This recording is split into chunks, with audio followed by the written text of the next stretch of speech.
One of the most interesting ideas in NXT history for several reasons. It featured a lot of people. It could perpetuate angles, but it paid homage to one of the greatest wrestlers of all time and someone instrumental in the history of WWE developmental, Dusty Rhodes, as the Dusty Rhodes Classic kicks off, and you start doing these, qualifying matches. And I believe you had one. I think this is the match you were talking about to me earlier off air against the Vaudevillains in Austin. September 18th, 2015, was a qualifier for the Dusty Rhodes Classic. Yes. Yeah. It was that's when we started doing live events for NXT, and we had gone to Austin, Texas, and it was a qualifier for the Dusty Rhodes Classic. And at the time, the Vaudevillains were the NXT Tag Team Champions. And, we had some decently high profile matches, talking about the Brooklyn one there, the 8-man tag, but no one expected us to win, the Vaudevillains had gotten over or were in the process of getting over. They were the tag team champions, and nobody in Austin expected us to win. And at that point, when that match was over, that was probably the best match we had ever had. It was so good. The drama was built so well, false finishes so well. And then when we won, people just couldn't believe it. It was 1, 2, 3.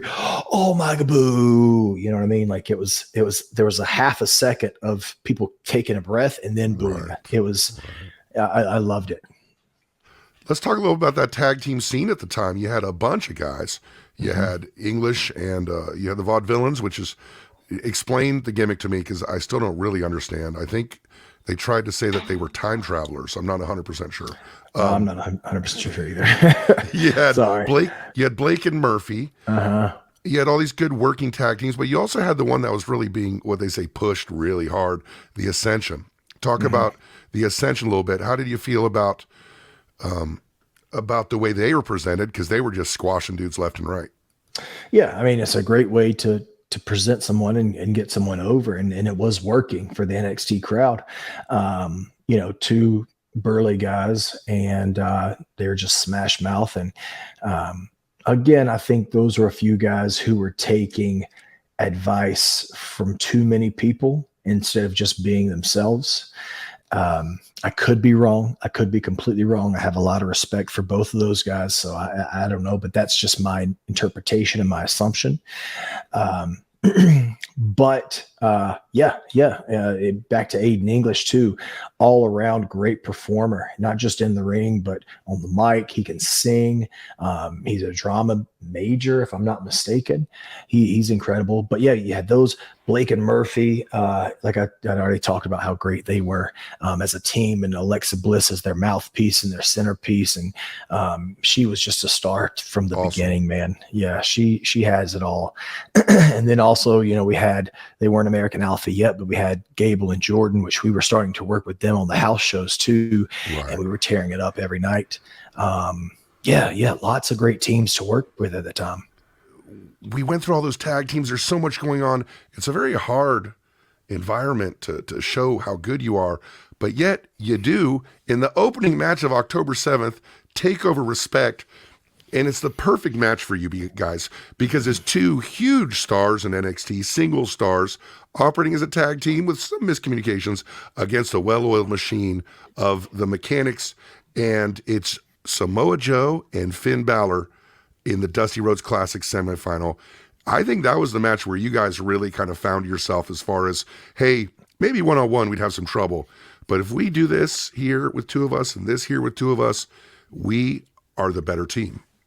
Yeah, I think that's the match that I know that's the match that opened up a lot of eyes in the back as to what we could do and what we were capable of. And we could be the ones to carry the tag team division, because at that time, the period of time in wrestling, the Young Bucks were completely changing the landscape of tag team wrestling. And they were doing it through acrobatics and high flying moves and these spectacle of matches. And so I think Hunter saw that day, he saw, wait a second, I have a tag team who is a traditional tag team, who is the antithesis of what the Young Bucks are, but they're still capable of having these these great matches. And that's the one that made people think, all right, we can run with them. Funny enough, we had as our producer, Joey Mercury was our producer, and Joey will never get the credit he deserves for being smart, man, in the business. He's a smart human being as well. But as far as in the business, he helped us put that match together. He gave me and Dan tag team tricks, opened our eyes to what we could do and as a team, and also opened our eyes to how you make the rules work in your favor. That's one thing I think a lot of tag teams are missing then and today is they say, okay, there's 4 of us. Let's just stay in the ring and do this. Boom, boom, boom, boom, boom. And get a great reaction. And I think that's where they think it's creative because they've got all 4 of them in there and they're doing this creative stuff. The creativity comes around the rules. You know what I mean? They come absolutely because if there are no rules, then why don't we all just fight from bell to bell? You understand?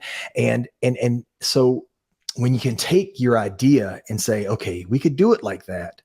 But what if we do it like this and we have the referee and we make the referee mean something? He's just not a 5th guy in there. We make him mean something. And then when we skate around those rules, it makes it easier for us as heels to get a little bit of heat.